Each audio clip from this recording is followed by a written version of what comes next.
Afternoon. My name is Steve Weilman. I'm Vice President of Planning here at Diversified. Thank you for joining us for our webinar today. Before we get started, I wanted to say Happy Veterans Day to all those who serve in our military and are also actively serving. Certainly appreciate and thank you for all that you do for our country. With that, today we're here to talk about retiring with purpose, protect, preserve, and passing on your wealth. One thing that we're certainly passionate about here at Diversified is helping our clients achieve their goals. An often, unfortunately, overlooked area when we first start talking to new clients is what happens to their hard-earned assets if something were to happen to them, unfortunately. And that's what we have Christian Foster, to discuss with us today. So before I introduce Christian, a couple of housekeeping notes. For those that have been on one of our webinars before, you know the deal. But Christian has about 25 to 30 minutes of content. And as always, we'll leave about 10, 15 minutes at the end for some Q&A if there's any questions out there in the audience. If you do have questions, there is a Q&A button at the bottom of your Zoom screen that you can type in your question. We'll do our best, given time, to get back to you or to answer your questions on the program here. But in the event that we don't, we'll certainly follow up with you after and get any answers to your questions that we can't answer here.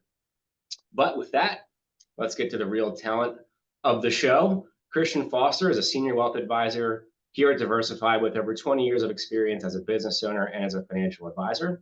He's a graduate of Alabama with honors in finance and German. Christian is a certified financial planner, and he's passionate about helping clients achieve security, balance, and peace of mind through financial planning, personalized financial planning. Outside of work, I can attest to some of his likes here. He enjoys traveling, golf, and spending time with his lovely family, his wife, Mary Elizabeth, their beautiful baby daughter, Pierce, and their dog, Love. So with that, Christian, I'm going to hand it off to you. Thanks, Steve. I appreciate that. So now that everybody has the full story, I'd love to say thank you so much for everybody that's attending today. And before we get started, a lot of what we're going to go through are going to be facts about wealth planning. Some of it's going to be basic for everyone. Some of it's going to be new, which is fine. I encourage everybody to reach out, shoot an email. That'll be a QR code at the end of the presentation. One other thing I'd like to say before we get started is that when we talk about estate planning with our clients, it isn't just the structure and it isn't just the taxes or the money. A lot of this is a mental sorting out process. You know, when you sit down and decide how long, when we have a couple in the office or an individual, and we have to say, well, what kind of life-saving measures do you want taken? Or where do you want to leave all of your funds? Do you have, who's going to be the executor? Do you have any charities you're passionate about? Who's going to control this? If there's a trust, who do you trust is the trustee, the successor custodian of this, or the successor trustee of the trust? So a lot of it is just about going through that process and getting some clarity on what your goals are. And quite often it's a lot harder than people think because there are big decisions to be made. So with that being said, I'm going to go ahead and start going through this. And like Steve said, hopefully we'll have a little bit of time at the end. Okay. I hope everybody can see that okay. Good on my end, Christian. Okay. So again, this is about preserving the wealth in your estate, and it's about so much more. As I was just talking about, it is a deeply personal subject, as most things in what we do. So what is your estate?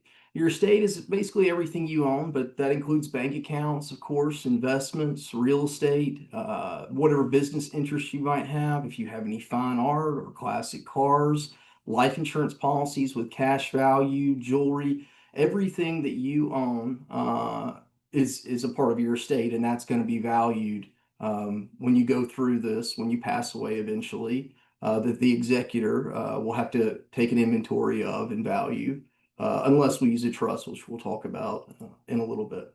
So what's the goal of estate conservation or estate planning? That's to manage your wealth during your lifetime. That helps with, do we make gifts? Who are we leaving this to, and how are we leaving it to them? Does it minimize their tax burden? Does it make it easier on everyone else? So that's the distribution as well of the assets upon your death.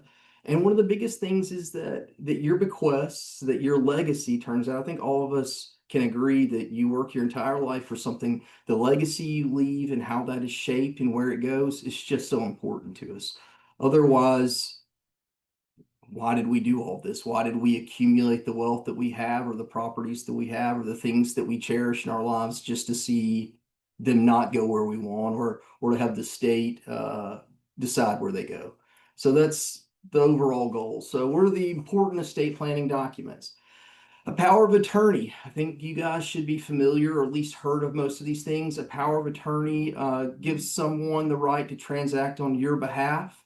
A power of attorney stops at the point where you become incapacitated and can't make decisions. So this would be applicable for someone that's a business owner that might travel 6, 7 months out of the year internationally. They need somebody here that can access accounts, make decisions, sign for them in regards to that. The next thing is a durable power of attorney, which is the document that we always use in our estate planning, because the durable power of attorney gives those same rights to an individual, but it extends beyond the point where if you become incapacitated, if you're in a coma, if something has happened where you can't make decisions of yourself, the durable power of attorney still remains in effect.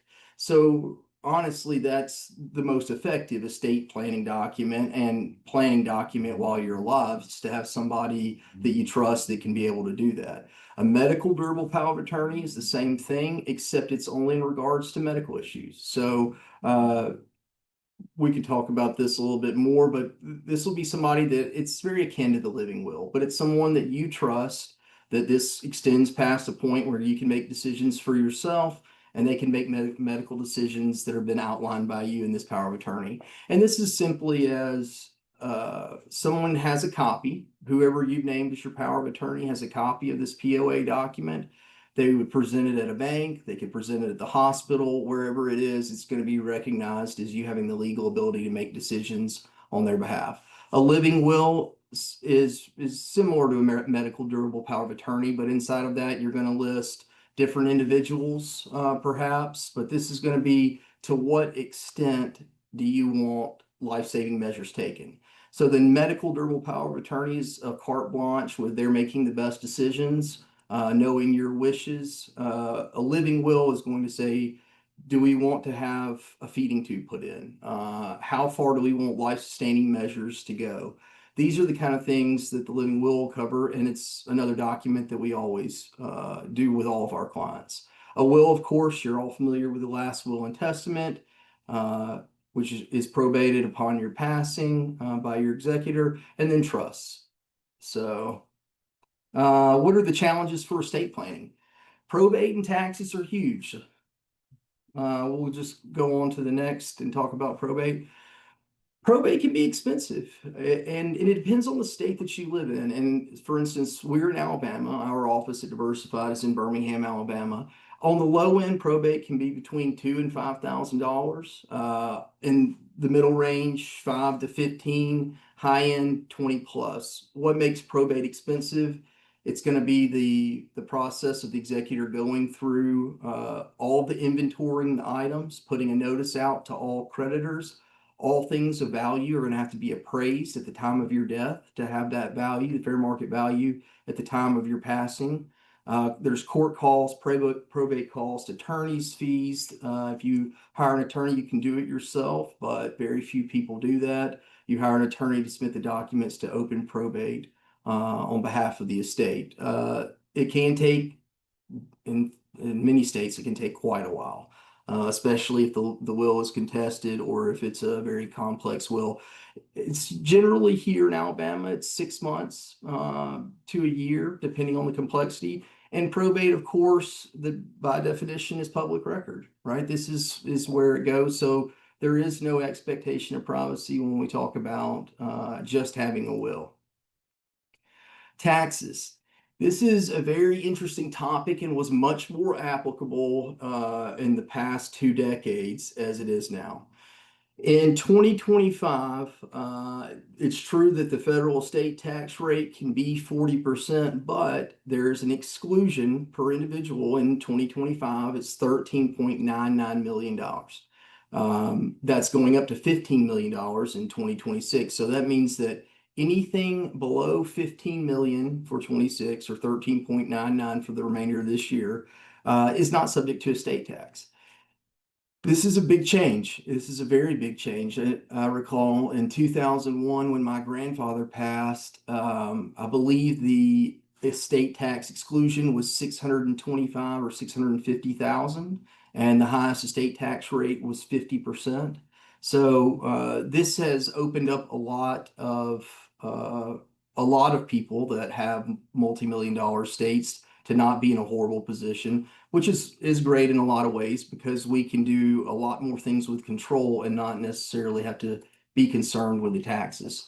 I mean, in the United States, there are only a couple 100,000 individuals or families that are going to have estates worth 30 to 40 million plus. You know, that's gets into a very high net worth. Now, I love the complexity of that. If you are in that range, please email me or call me and we will bring a team to bear to take care of things. But for the vast majority of us, that's just not the case. So, what other types of taxes do we have out there? It's not, we will talk about federal taxes when we talk about the estate tax exclusion because that's applicable to everyone. But there are states that have estate taxes and inheritance taxes, which are different things. And estate tax would be a taxes payable by the estate based on the value of the estate. The inheritance tax is going to be a tax levied on the beneficiaries of the estate. In Alabama, we have neither estate or inheritance tax, and there are only, as it says, 12 states in the District of Columbia that have an estate tax. 6 states have an estate inheritance tax. We have offices in Pennsylvania, Massachusetts, Delaware. I can tell you, I know for sure, and I might have my peers correct me, but PA has an inheritance tax, but not an estate tax. Massachusetts has the estate tax and has a very low threshold. So those things are something to keep in mind. Where every one of you live, there are applicable state taxes that have to be followed. So here's some basic concepts when it comes to estate tax. There's an unlimited marital deduction. So anything that you pass to your spouse, there's no tax levied on it. Whatever property, real estate, that's unlimited, right? The next is the federal state estate tax exclusion, which, like I said, is 13.99 million per person in 2025, 15 million in 26. The portability of exclusion between spouses, again, this gets in that area where we're concerned with estates that are going to be at or nearing that $30 million limit, right? So the portability meaning that when your spouse dies, whatever unused exemption they have remaining can be transferred to you. There is a timeline to do that. But again, that's only applicable if you get to that very high amount of state taxes. There is an annual gift tax exclusion, which we'll talk about. And then one of the most important things, in my opinion, is the step up in basis versus the carryover rules. So this is just going through the unlimited marital deduction.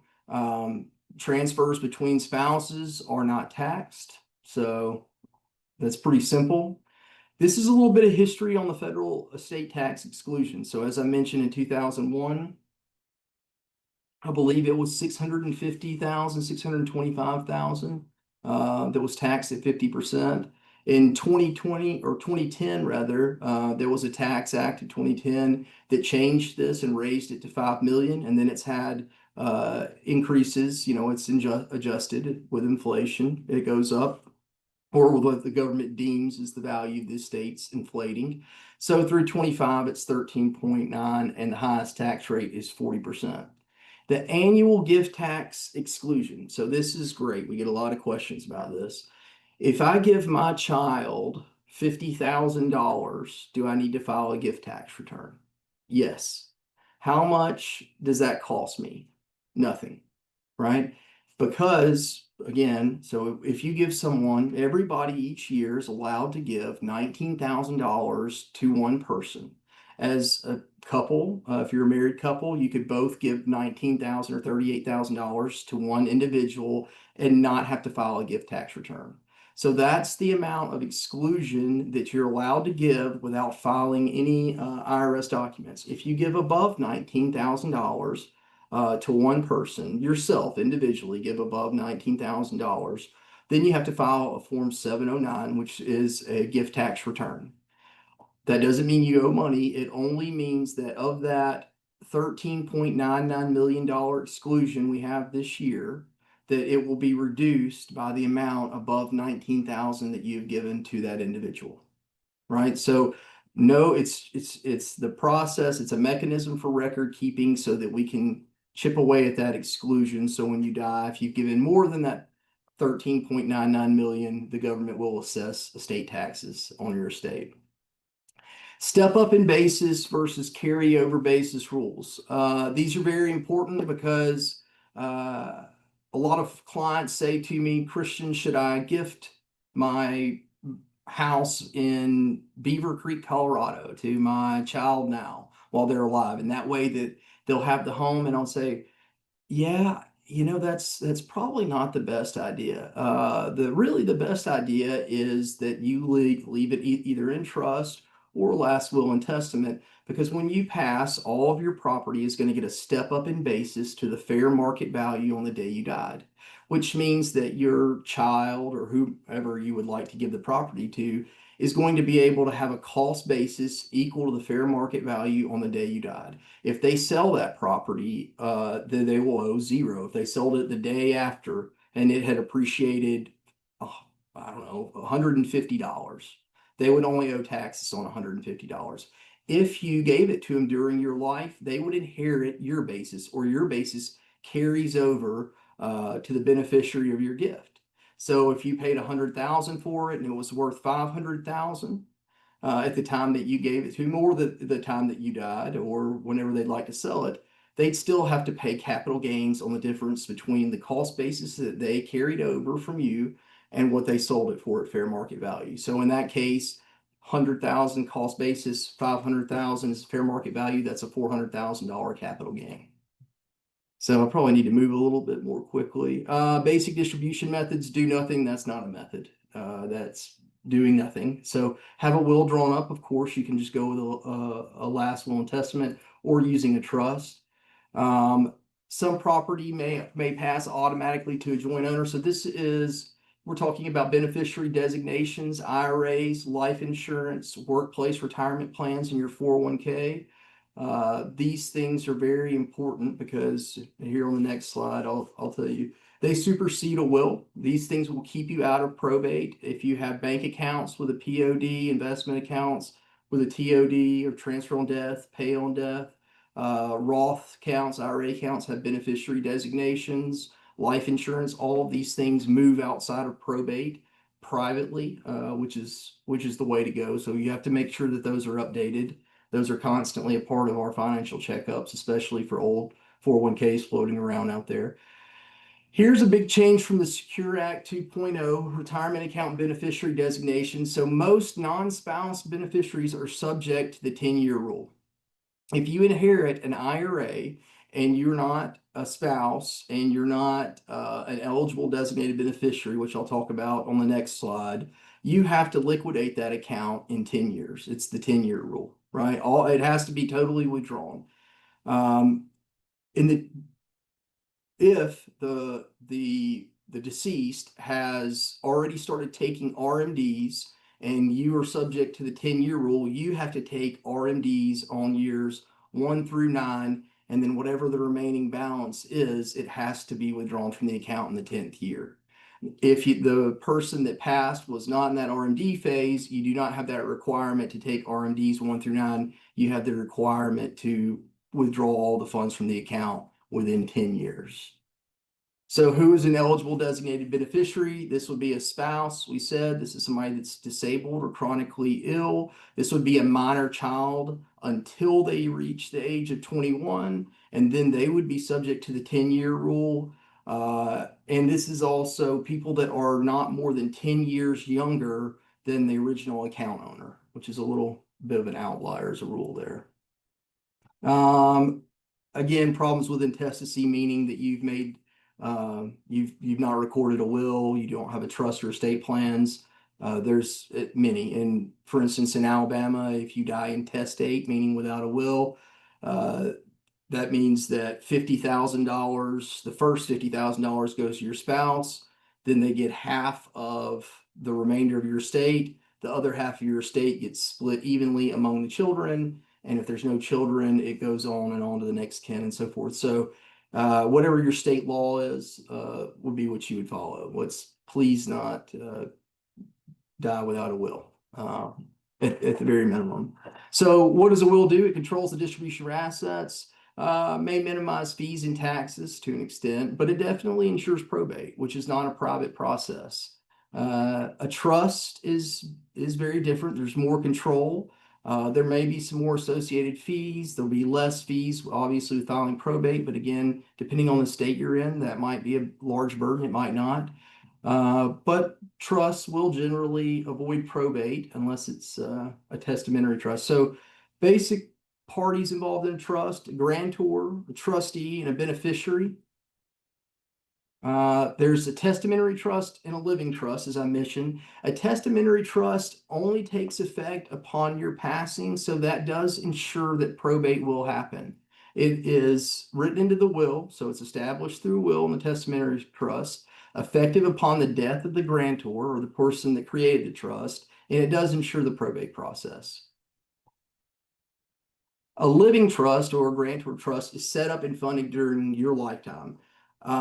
If it is a revocable grantor trust, it is one where you can be the grantor, you can be the trustee, and you can be the beneficiary, right? This is something that you have full and total control over, and all of the assets inside of the trust would also be valued in your estate. An irrevocable trust would be a completed gift, and that would be held outside of your estate. But again, on each of these topics, there are myriad nuances and weeds that we could go through depending on your personal circumstances. So my suggestion is, if you have questions about any of these trusts, any of these situations, please reach out and email me or give me a call. So the bypass trust was largely applicable when there wasn't such a large estate tax exclusion and we didn't have spousal portability rules. It's really, again, if you're over 30 million, it's the only time we would need to look at that. The life insurance trust or an ILIT, again, is really applicable over 30 million, but if there's people here that need that help, we'll be happy to help you. The charitable trusts, I love. This is something that we'll talk about very quickly. So the irrevocable life insurance trust, it helps eliminate estate taxes. It does do that. It's basically an irrevocable gift with a life insurance policy. The trust must pay all of the premiums of the life insurance policy, and then all of the funds of the life insurance policy go to the trust as a beneficiary. And then it would be bequested to all of the different beneficiaries of the trust from there. Charitable giving. This is huge. So charitable giving is something that I care a lot about, and it can also help a lot with taxes and planning. Charitable giving can definitely enhance the value of your gift to charity. It could definitely reduce your income tax liability. So let's talk about three common ways that this is achieved. A qualified charitable distribution, or a QCD, can only be done from an IRA. You must be age 70 and a half or older, and it's a way that you can have an above the line deduction in a QCD, which creates a much better tax situation than itemizing charitable contributions. So it must go directly from your IRA to a qualified charity. The charitable remainder trust. The charitable remainder trust is again, it's a specific situation, but in a charitable remainder trust, what happens is that you're an irrevocable gift. You're giving appreciated assets, securities, cash to a trust, you're receiving an income stream for the rest of your life. And then the remainder of the principal or the remainder of the trust goes to a charity of your choosing. There are upfront tax benefits to this. Again, these can be very complicated. A charitable lead trust is slightly different. A charitable lead trust is a situation where you give in appreciated assets, securities, personal property, cash, and then the trust is the recipient of the income, and the remainder goes to beneficiaries you choose, maybe your children, maybe a loved one. So a little bit different, but both have very different effects on your taxes. So again, something to talk about with us one-on-one. Providing for your heirs. Please put together a legal document. Please put together a last will and testament. Please put together a trust. The point of doing all this is so that you ensure that the life and the legacy that you have, that you've worked for, is taken care of. I can't tell you how many families, mine included, have gone through a situation where an ambiguous or improper will or documentation of that led to a huge problem in the family, right? It isn't just about your control of this, it's also about making this easier on the people that you love and care about, or the organizations that you love and care about, or whatever it might be. So definitely have to choose the right person as an executor as well. Just because you had a trust or a will done in the last 10 years, 15 years, please do not think that it is done forever. The Secure Act changed the fact that before that, there was no 10-year rule on inherited IRAs. When Secure Act changed that, it also changed all the wills and trusts that were written before that time. So please review these regularly. Putting your knowledge to work. All right, so please don't procrastinate. One of my favorite quotes is from Ted Lasso. I don't ever like to hit the snooze or the panic button. So feel free to reach out. Here's a little Q&R code. If I can leave that up if you'd like to scan it, and my email address. So that will be all for today. Sounds good. Thanks, Christian. Yeah. Appreciate all that content. We do have some time for Q&A here, but before we get into that, this webinar is being recorded. So if you jumped on late, or if you didn't catch everything that Christian walked through, we will be sending out a recording after the fact, assuming that you provided your email to register for the webinar. So that's number one. Number two, obviously Christian went through a ton of great information. I highly encourage you, and Christian mentioned this a couple times, if you're working with an advisor and you have questions on any of this, highly encourage you to talk to that person or talk to us. And if you're not currently working with an advisor, we love the opportunity to work with you, especially if you have any questions on what Christian walked through there. So with that, Christian, we do have a couple of questions here. Let me just pull them up. Alrighty, first one. Christian, should I transfer real estate into a trust? Yeah, all right, that's a good one. It totally depends on the circumstances, and it depends on the state where you live.